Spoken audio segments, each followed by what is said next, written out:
सुवासिनींनी कसं राहायचं, सेवेकरांनी कसं राहायचं, ब्राह्मणांनी कसं राहायचं, शूद्रांनी कसं राहायचं, गुरुचरित्र कोणी वाचायचं, गुरुचरित्र कधी वाचायचं, गुरुचरित्राचे नियम काय. जेव्हापासून मी स्वामी सेवेमध्ये आहे तेव्हापासून आजच्या मितीला मला अनुभव घडत आहेत आणि स्वामींच्या कृपेने घडणार सुद्धा आहे. ज्यावेळेस मी स्वामी चरित्र सारामृताचं 11 गुरुवारचं व्रत केलं होतं, त्यावेळेस मला रोज स्वप्नात गाणगापूरच्या निर्गुण पादुका यायच्या. ओके. निर्गुण पादुकाला मी स्पर्श करायचो. ज्यावेळेस मी झोपायचो त्यावेळेस माझ्या स्वप्नात निर्गुण पादुकाच यायच्या. मी त्या तक्त्याकडे बघितलं आणि म्हणलं, स्वामी जर आता जर मम्मीचं हे नाही का जे दम लागणं हे बंद झालं तर मी तुमच्या आयुष्यभर सेवा करेन. आणि तिथे एक तारक मंत्र होता, तो तारक मंत्र मी अगदी मनापासून वाचला. नाही का, तारक मंत्राला सुरुवात केली. तारक मंत्र अगोदर नवीन जरा वेगळं वाटलं होतं, त्याच्यानंतर तारक मंत्र वाचला, हे झालं ते झालं, अशीच रात्र गेली.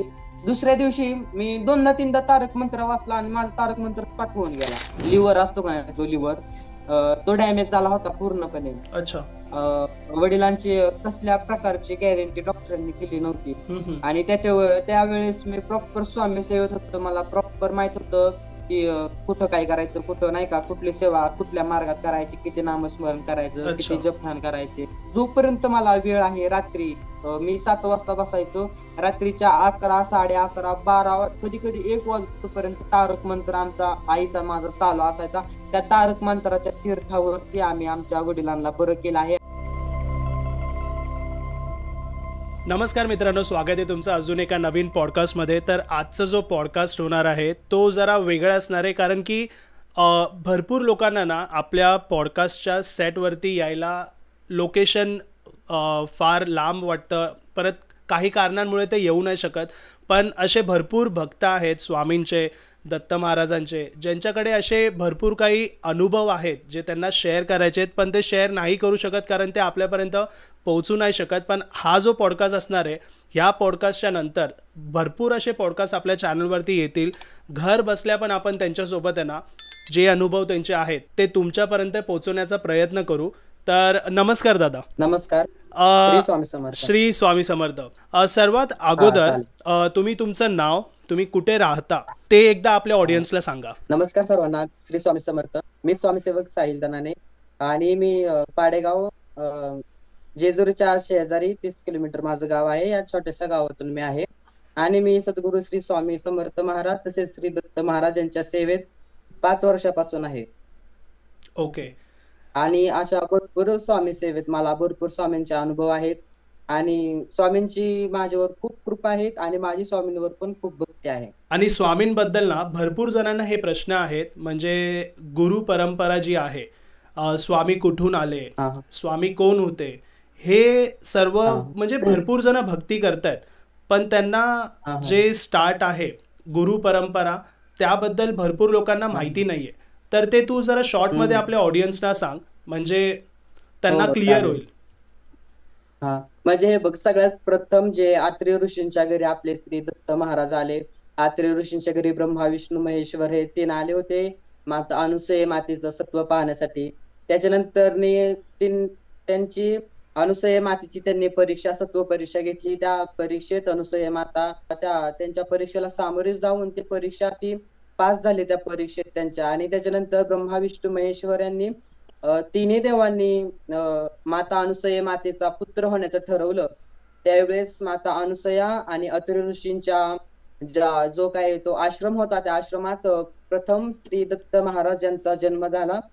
त्याच्यानंतर दत्त महाराजांनी पूर्ण जगभर परिक्रमा करून, पूर्ण जगभर तीर्थक्षेत्र हिंडून, ध्यान साधना करून त्याच्यानंतर ते 12व्या शतकात पिठापूरमध्ये श्रीपाद श्री वल्लभ स्वामी महाराजांच्या रूपात प्रकट झाले. त्याच्यानंतर त्यांनी जास्त वर्ष कार्य केले श्रीपाद श्री वल्लभ महाराजांच्या रूपात.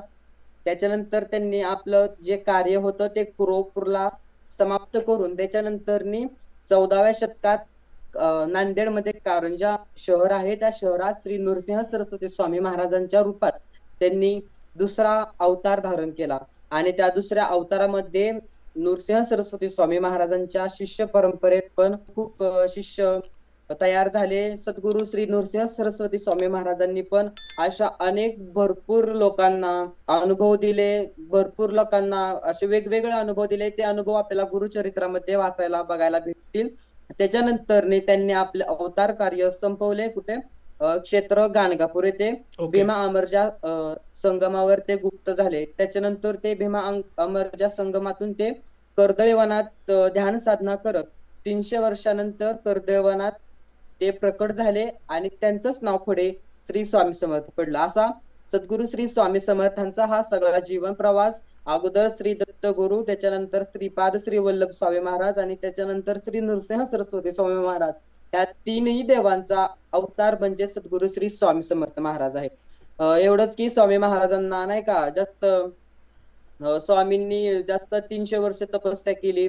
अजून अगोदर ते उत्तरेची यात्रा केली स्वामींनी. अगोदर ते कर्दळवनातून निघाले, त्याच्यानंतर ते केदारेश्वर, हरिद्वार, अजून काली मातेचे दर्शन घेऊन उत्तरेचे सर्व तीर्थधाम क्षेत्र करून ते त्यांनी अक्कलकोट मध्ये प्रवेश करून जन लोकांना त्यांनी गुरुभक्तीचा मार्ग दाखवला, अनेक चमत्कार दाखवले आणि अजूनही दाखवत आहे.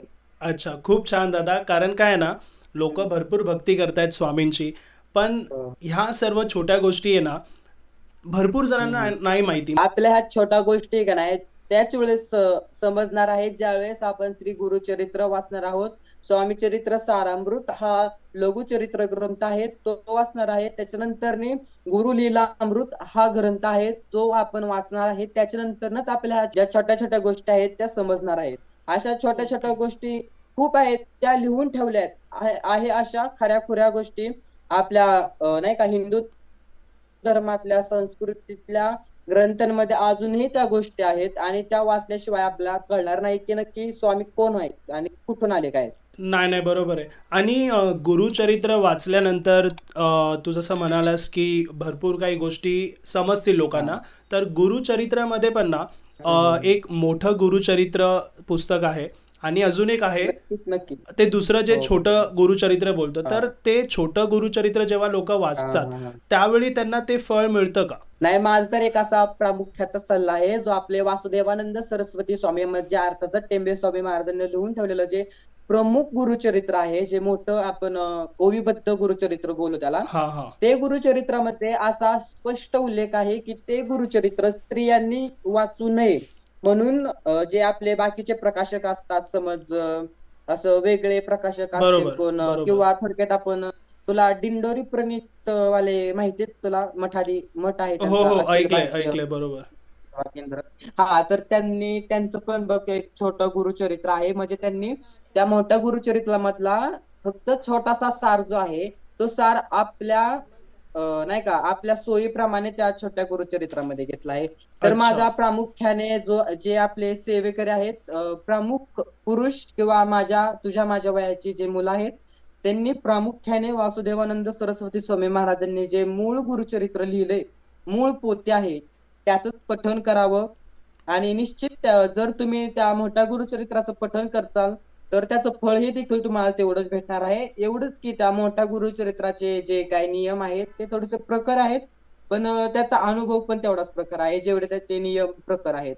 आणि जे बारकं छोटं गुरुचरित्र आहे आपलं, तू आता बोलला तसं, ते स्त्रियांनी वाचलं तर काही हरकत नाही. पण मला तर आजपर्यंत मी तर ते वाचले, कारण ज्या गोष्टी सविस्तर पद्धतीने श्री टेंबे स्वामी महाराजांनी लिहून ठेवल्या आहेत त्या वगळता दुसऱ्याच गोष्टी, म्हणजे नुसता सार मात्र प्रत्येक अध्यायातला फक्त छोटासा सार जो असतो का नाही, तोच ह्या छोट्या गुरुचरित्रामध्ये घेतलाय आणि तो कुठेतरी मला पटला नाही. त्याच्यामुळं मी प्रत्येक सेवेकरांना सल्ला देईन की तुम्ही जे मूळ पोथी आहे श्री गुरुचरित्राची त्याचं पठण पारायण केलं तर तुम्हाला फळही देखील तसंच भेटेल.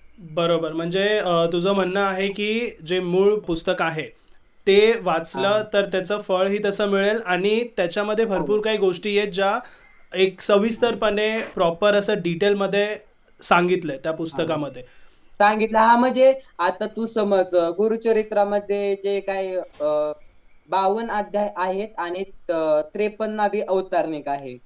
जर त्या 52 अध्याय मात्र आपण बघितलं तर त्या 52 अध्यायामध्ये अशा अनेक कथा आहेत श्री नृसिंह सरस्वती स्वामी महाराजांच्या, अजून ते गुप्त झाल्याच्या, अजून त्यांनी दारिद्र्याचा घेवडा उपटलेला असो, अजून ते आठही दिवशी 8ही ग्रामी त्यांनी जे भिक्षा केली प्रत्येक शिष्यांच्या घरी जाऊन अच्छा. दीपावलीच्या दिवशी, त्या अनेक अशा ज्या सगळं गुरुचरित्रामधल्या ज्या कथा आहेत, त्या कथा वगळता अजूनही त्याच्यात टेंबे स्वामी महाराजांनी अजूनही त्याच्यात कथा भरपूर दिलेल्या आहेत, की सुवासिनींनी कसं राहायचं, सेवेकरांनी कसं राहायचं, ब्राह्मणांनी कसं राहायचं, शूद्रांनी कसं राहायचं, गुरुचरित्र कोणी वाचायचं, गुरुचरित्र कधी वाचायचं, गुरुचरित्राचे नियम काय, हे प्रमुख प्रखर प्रखर शब्दात वासुदेवानंद सरस्वती स्वामी महाराजांनी ते मांडून ठेवलं आहे आपल्या मूळ पोथीमध्ये. काय ज्या खूप वेळापासून तू खूप स्टार्ट महत्वाचं. केलंयस भक्ती हा करणं, परत पारायण हा करणं, नाही तर गुरुचरित्र वाचणं, हा. त्यावेळी तुला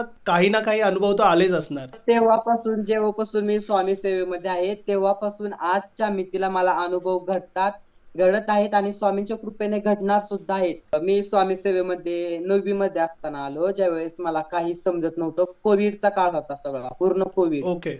आणि त्यावेळेस मी 9वीत होतो, माझी शाळा वगैरे सगळं बंद झालं होतं. त्यावेळेस माझा देवावर पण विश्वास नव्हता, म्हणजे अगोदरपासून नाही का, लहानपणापासून फक्त लहानपणापासून. देव मानायचो फक्त. बरोबर. विश्वास असं प्रॉपर कुठल्या देवावरती नव्हता. बरोबर. आणि कोविडचा काळ होता आणि मी माझ्या मामाच्या गावाकडे गेलो होतो. आय थिंक माझ्या आईला सुद्धा कोविड झाला होता, पण आम्ही कोरोना टेस्ट वगैरे काही केली नव्हती. अशी प्रॉपर आमच्या घराच्या शेजारची जे लोक आहेत का नाही, ते सगळे आजारी वगैरे पडले होते. आणि आमच्या म्हणजे माझी मम्मी आई, तिला अशी धाप भरायची आणि अच्छा. असं श्वास घ्यायला त्रास होत होता. आणि त्यावेळेस कोविडचं बघ ना, तेच काय म्हणतात सिम्पटम्स त्याला, होते. प्रमुख त्रास तोच बरोबर. होता नाही का, दम धाप लागण्याचा. लागणं वगैरे ते मेन हा, गोष्टी दम होत्या. लागणं, हा. हा ते तसं मम्मीला चालू झालं होतं. हम्म. आणि सारखं शेजारचे वगैरे लोक नाही का डेट होत होती त्यांची. ओके. आणि तर मी आणि मम्मी, आम्हाला मोठा भाऊ माझा सोडायला आला होता, सो आम्ही गेलो इंदापूरला. तर माझी आजी म्हणजे माझ्या मम्मीची मम्मीनं गाणगापूरवरून एक स्वामींचा एक तक्ता होता बघ, असा तक्ता. ओके. आणि त्याच्यावर स्वामींचा एक फोटो होता छोटा. आणि त्याच्या एका साईडला एक तारक मंत्र होता स्वामींचा, आणि अच्छा. एका साईडला आरती होती. आणि मला म्हणजे मम्मीची तब्येत पूर्ण डाऊन झाली होती. मला देवावर कुठला विश्वास नव्हता, काय नव्हतं काय नव्हतं. अशीच एक तक्ता असा भिंतीवर अडकवला होता. हम्म. आणि त्या तक्त्याकडे मी बघितलं आणि मी म्हणलं, जर स्वामी समर्थ खरंच तुम्ही आजचाल म्हणजे नाही का, बरोबर. मी आजपर्यंत ऐकत आलोय स्वामी आहेत, स्वामी असं स्वामी तसं. हम्म. मी त्या तक्त्याकडे बघितलं आणि म्हणलं, स्वामी जर आता आता जर मम्मीचं हे जे नाही का, जे दम लागणं हे बंद झालं, तर मी तुमच्या आयुष्यभर सेवा करेन. आणि तिथे एक तारक मंत्र होता, तो तारक मंत्र मी अगदी मनापासून वाचला. नाही का, तारक मंत्राला सुरुवात केली. तारक मंत्र अगोदर नवीन नवीन जरा वेगळं वाटलं होतं. त्याच्यानंतर तारक मंत्र वाचला, हे झालं ते झालं. अशीच रात्र गेली. दुसऱ्या दिवशी मी दोनदा तीनदा तारक मंत्र वाचला आणि माझा तारक मंत्र पाठ होऊन गेला. अच्छा. मग मी काय करायचो, तारक मंत्र सतत चालू ठेवला. त्या तारक मंत्रावरच माझं आणि स्वामींचं कनेक्शन झालं. आणि जी आईला काही त्रास होत होता, तो पण त्रास पूर्ण कोविड मध्ये बंद झाला. ओके. त्याच्यानंतर आम्ही आमच्या घरी आलो. आणि तेव्हापासून आमच्या घरात ना स्वामींची कुठला फोटो होता, ना स्वामींची कुठली मूर्ती होती, ना काय ना काय. त्याच्यानंतर मी फक्त 1 वर्ष नामस्मरण हम्म. आणि उपवास चालू केले होते मी गुरुवारचे, म्हणजे 9वी पासूनच अच्छा. उपवास चालू वगैरे होते. आणि त्याच्यानंतर 10वीत योगायोगाला मम्मी पण स्वामींकडे नाही का, मम्मी सुद्धा स्वामी सेवेकरी आहे माझी. ओके. ती सुद्धा स्वामींकडे आकर्षित झाली. स्वामींचं तिचं पण बॉन्डिंग आता हा. खूप घट्ट आहे. आम्ही दोघेही स्वामी सेवा करतो, घरातील बाकीचे लोक सुद्धा करतात स्वामी सेवा. ओके. आणि त्याच्यानंतर आम्ही एक स्वामींची फ्रेम आणली छान अशी. त्याच्यानंतर आम्हाला काही माहित नव्हतं स्वामी चरित्र कुठलं, स्वामी नाही का, स्वामी कोण काय, आम्हाला देखील काय माहित नव्हतं. ओके. आणि त्याच्यानंतर स्वामी चरित्र आणलं, स्वामी चरित्र सारामृत वाचलं, त्याच्यानंतर गुरुचरित्र वाचलं.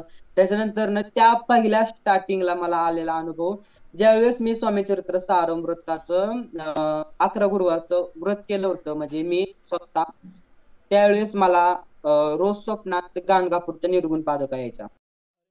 ओके. निर्गुण पादुकाला मी स्पर्श करायचो, ज्यावेळेस मी झोपायचो त्यावेळेस माझ्या स्वप्नात निर्गुण पादुकाच यायच्या. कारण की मला त्यावेळेस समजलं होतं की दत्त महाराज, श्री नृसिंह सरस्वती स्वामी महाराज, श्रीपाद श्री वल्लभ स्वामी महाराजांचं कनेक्शन हे एकच आहे. समज जर मी स्वामी चरित्र सारामृताचं पठण पारायण करतोय, तर ओके. माझ्या स्वप्नात माझ्या दृष्टांतात फक्त स्वामीच यायला पाहिजे होतं. पण बरोबर. असं आजपर्यंत कधी झालं नाही की ज्यावेळेस मी स्वामी चरित्र सारामृत म्हणजे रोज वाचतो, पण असं प्रामुख्याने ज्यावेळेस पठण पारायणाला मी बसतो त्यावेळेस माझ्या स्वप्नात गाणगापूरच्या निर्गुण पादुकाच येतात. अच्छा. त्याच्यावरती मला समजलं की बाबा हा स्वामींचं आणि श्री नृसिंह सरस्वती स्वामी महाराजांचं कनेक्शन हे एकच आहे बरोबर. आणि त्यांचीच कृपा दृष्टी आहे माझ्यावर नाही का. बरोबर. त्याच्यामुळेच मी आजपर्यंत इथपर्यंत आलोय आणि खूप असे अडथळे आलेत, माझ्या जॉबला आलेत, माझ्या कॉलेजला आल्यात, माझ्या घरामध्ये आल्यात. तुला एक किस्सा सांगेन. हा हा. माझ्या वडिलांचा ना लिव्हर असतो का नाही, तो लिव्हर तो डॅमेज झाला होता पूर्णपणे. अच्छा. वडिलांची कसल्या प्रकारची गॅरंटी डॉक्टरांनी दिली नव्हती आणि त्यावेळेस मी प्रॉपर स्वामी सेवेत होतो. मला प्रॉपर माहित होतं की कुठं काय करायचं, कुठं नाही का, कुठली सेवा कुठल्या मार्गात करायची, किती नामस्मरण करायचं, अच्छा. किती जपध्यान करायचे. आणि त्यावेळेस पण कोविडचा काळ थोडा सरून पुढे गेला होता. घरची परिस्थिती बिकट झाली होती, पैसे वगैरे काही काही अच्छा. नव्हतं आमच्याकडे. त्यावेळेस मला एक तारक मंत्राचाच पर्याय वाटला लास्टचा. तर मी तारक मंत्र जोपर्यंत जोपर्यंत मला वेळ आहे रात्री, मी 7 वाजता बसायचो. रात्रीच्या 11, 11:30, 12, कधी कधी 1 वाजेपर्यंत तारक मंत्र आमचा आईचा माझा चालू असायचा. त्या तारक मंत्राच्या तीर्थावरती आम्ही आमच्या वडिलांना बरं केलं आहे आणि अजून सुद्धा डॉक्टरने आम्हाला त्यावेळेस सांगितलं होतं, आता त्याला 2-3 वर्ष होऊन गेले. आम्हाला डॉक्टरांनी त्यावेळेस सांगितलं होतं की त्यांची गॅरंटी काहीच नाही वडिलांची माझ्या. पण ओके. आम्ही त्यांना तारक मंत्राच्या तीर्थावर आजपर्यंत त्यांच्या केसाला धक्का लागला नाही, इतका तारक मंत्रामध्ये पॉवरफुल एनर्जी स्वामींच्या. हा एक हो. खूप मोठा अनुभव आहे माझा, स्वामी अनुभव. दादा, तारक मंत्राच्या तीर्थामध्ये इतकी एनर्जी, म्हणजे हा. हे जरा तू एक्सप्लेन करू शकतो का जास्त, की कसं आहे? का माहिती आहे, कारण भरपूर लोक आहेत ना, आता पण मला मेसेज वगैरे करतात, कॉमेंट्स करतात, की त्यांच्या घरामध्ये म्हणजे त्यांचे फॅमिली मेंबर्स नंतर त्यांच्या रिलेटिव्समध्ये कोण ना कोण आजारी पडलेले असतात आणि बरोबर. आजारी झाल्यानंतर त्यांना ना कोण ना कोण मदतीसाठी हवं असतं. म्हणजे ज्या लोकांना बरोबर. स्वामींबद्दल, दत्त महाराजांबद्दल माहिती आहे, तर हा. ते लोक समज त्यावेळी जर कुणाकडे पोहोचू नाही शकले, तर ते स्वतः त्यांच्या घरामध्ये जे लोक आजारी आहेत त्यांच्यावरती तारक मंत्राचं, जसं आता तू म्हटलास, तारक मंत्रानी ते उपचारनी म्हणजे होतात बरे. तर काय करावं लागेल त्यांना, म्हणजे एक एक स्टेप प्रॉपर त्यांना जर सांगितलंस तू. हे बघ, काही नाही, खूप सिंपल आहे. स्वामी सेवा असताना स्वामी सेवा खूप म्हणजे खूप, दत्त सेवा समज, दत्त सेवा सुद्धा खूप सोपी आहे. स्वामी सेवा तर त्याच्यापेक्षा खूप सोपी आहे. खूप सिंपल सिंपल गोष्ट आहेत आपल्या स्वामी सेवेमध्ये. प्रामुख्याने बघ, जर तुला समज बिकॉज कोणाच्या घरात काही कोण आजारी वगैरे असेल, तर जिथे आपण स्वामी सेवा करतो, जिथे स्वामींचा फोटो असेल, जिथे स्वामींची मूर्ती असेल का नाही, हा. तर एक छोटासा प्याला घ्यायचा, म्हणजे असं काहीतरी छोटस भांड, त्या भांड्यात पाणी आणि 2 अगरबत्ती असतात का नाही आपल्या, अगोदर अगरबत्ती लावायच्या. आपला जो काय गुरु ब्रह्मा, गुरु विष्णू, गुरुदेव महेश्वर, जो काय तो मंत्र आहे, स्वामींचे स्तवन, अजून श्रीपाद श्रीवल्लभ बरोबर. स्वामी महाराजांचे स्तवन, श्री नृसिंह सरस्वती स्वामी महाराजांचं नामस्मरण. जास्त वेळ नसेल तर आपण प्रत्येक दत्त महाराजांचा दिगंबरा दिगंबरा हा 11 वेळा मंत्र म्हटला. त्याच्यानंतर श्री नृसिंह सरस्वती स्वामी महाराजांचं नाम जप 11 वेळा केलं, फक्त 11 वेळा बरं का. ओके. तसं करायचं तर 108 वेळाचे. पण सांगतो मी शॉर्ट मध्ये, आपल्याकडे टाइम नसतो, ती सिच्युएशन वेगळी असते, समजू शकतो बरोबर आपण आहे. प्रत्येकाचं. 11 वेळा त्या तिन्ही महाराजांचं नामस्मरण केलं. स्वामींचं 108 महिन्यांच्या माळेचं एक नामस्मरण केलं. त्याच्यानंतर 2 अगरबत्त्या ज्या आहेत का नाही, त्या 2 अगरबत्त्या एका साईडला लावून, जोपर्यंत त्या अगरबत्त्या पूर्ण पूर्ण जळत नाहीत संपत बघ, नाही. असं हा. त्यांची राख असते, बरोबर. पूर्ण राख अशी खाली पडत नाही का नाही, जोपर्यंत पूर्ण 2 अगरबत्त्या, तोपर्यंत आपला तारक मंत्र कंटिन्युअस म्हणायचा आहे. ओके. त्याच्यानंतर आपला तारक मंत्र झाला.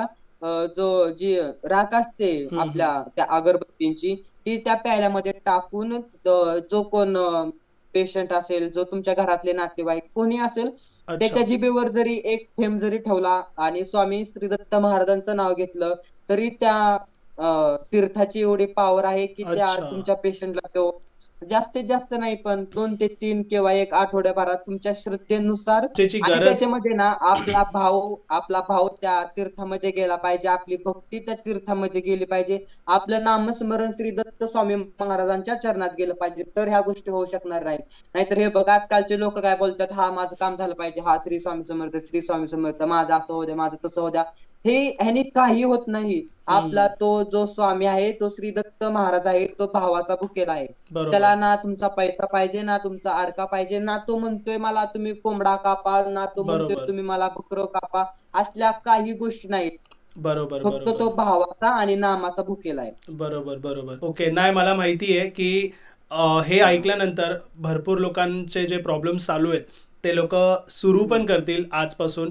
खूप हो, सोप्या नक्कीच नक्कीच. पद्धतीने तू सांगितलंयस. आणि त्याच्यानंतर जर ह्याने सुद्धा जर तुमचं जे काय व्याधी आहे, जे काय तुमचे प्रॉब्लेम्स असेल ते संपत नसेल, तर तुम्ही ह्याच्या त्याच्या लोकांकडे न जाता तुमच्या शेजारी जो स्वामींचा मठ आहे, त्या मठाचे मठाधिपती कोण आहेत त्यांच्याकडे जाऊन जर तुम्ही सल्ला घेतला, किंवा तुमच्या शेजारी कुठे दत्त महाराजांचं मंदिर असेल, तिथले जे कोण पुजारी असतील त्यांचा जर हम्म. तुम्ही सल्ला घेतला, तर तो सल्ला उत्कृष्ट राहील. त्या सल्ल्याचं फळही निश्चित तुम्हाला भेटेल.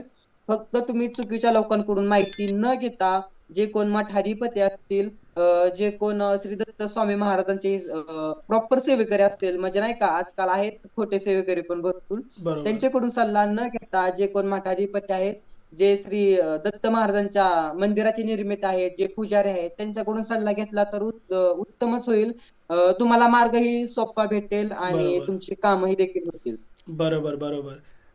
आणि दादा, आता ज्यावेळी भक्ती करतात लोक, तर भरपूर हा. जणांचे प्रश्न असे असतात की जे लोक नॉनव्हेज खातात त्या हा. हा. लोकांना एक सारखं तो एक मनामध्ये प्रश्न असतो हा, की बरोबर मी बरोबर. नॉनव्हेज खातोय. नाहीतर मग एक एक जण हा. असतात ते त्याच गुरुवारीच नॉनव्हेज त्या नाही खात. वाराला खात नाहीत. हा, हो. बरोबर. तर आता कसं आहे, ह्या सगळ्या लाईफमध्ये नॉनव्हेज वगैरे इतकं आता कॉमन झालं की भरपूर जण खातात. कॉमन झाले. हो, हां. बरोबर. तर त्यात त्यांना प्रश्न असतो की माझी ती भक्ती पोचते का? कारण आपल्याला पण भरपूर जण कॉमेंट्स करतात की दादा मी हा, नॉनव्हेज बरोबर खातो, बरोबर. तर कधीतरी हा प्रश्न कव्हर हा. करा की नॉनव्हेज खाल्ल्यानंतर मी हा. भक्ती करते नाहीतर भक्ती हा. करतोय, हा. तर त्याचं मला फळ हम्म. कसं मिळतंय ते मला कसं समजेल? जे कोण अख्ख्या महाराष्ट्रातले, अखिल अखिल हिंदुस्थानातले, जे कोण अख्ख्या भारतातले सेवेकरी आहेत, त्यांनी जे कोण आहेत ना, सेवेकरी, त्यांनी स्वामींना वाहिलेल्या एका फुलाची पाकळी सुद्धा श्री सद्गुरु स्वामी समर्थ दत्तराज स्वामी महाराजांच्या चरणात जात नाही. हे सगळं सेवेकऱ्यांनी ध्यानात घ्यावं.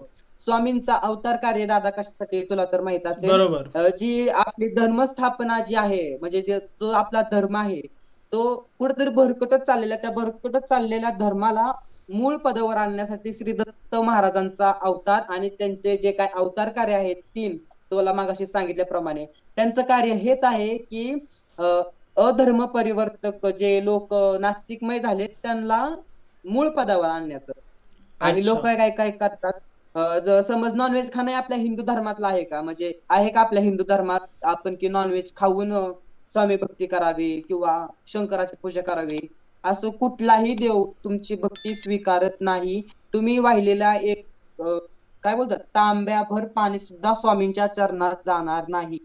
आणि जर तुम्ही नॉनव्हेज खाऊन स्वामी भक्ती करत असाल, तर तुम्ही स्वामी भक्त नाही आणि स्वामी सेवेकरी सुद्धा नाही.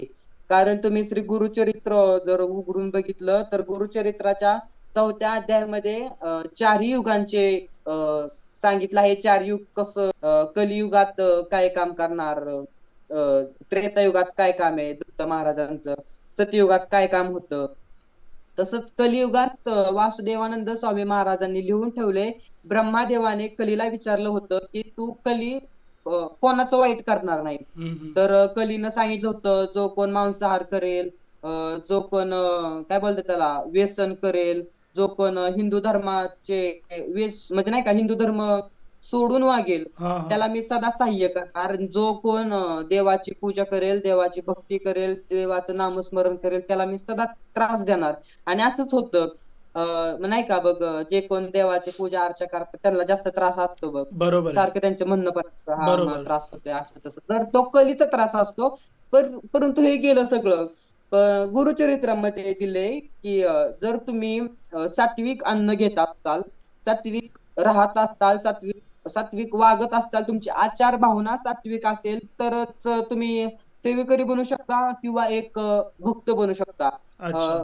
तुम्ही जर नॉनव्हेज खाऊन आज बाबा आज मंगळवार आहे, मी उद्या बुधवारी खातो, गुरुवारी स्वामींचा वार, स्वामींना चालणार नाही का? स्वामी फक्त गुरुवारीच बघतात का? स्वामी बुधवारी बघू शकत नाही तुमच्याकडे? अर्ध बरोबर. ब्रह्मांडाचा ब्रह्मांड नाही की तुम्ही स्वतःला वेडे बनवू शकता पण त्याला वेडे बनवू शकत नाही. त्याच्यामुळे बरोबर. असल्या लोकांनी अं, मला वाटतं हे एक पाप आहे दादा, म्हणजे नाही ओके. का, बरोबर. पापच थोडक्यात आपण म्हणू शकतो. जर स्वामी जेवढे शांत दिसतात तेवढे हम्म, हम्म. क्रोधित आहेत, आणि त्याचा क्रोध हा स्वामी चरित्राच्या अध्यायामध्ये पण आपल्याला आढळतो. तू समज लोक काय बोलतात, दत्त महाराजांना नॉनव्हेज चालत नाही, स्वामींना नॉनव्हेज चालतं.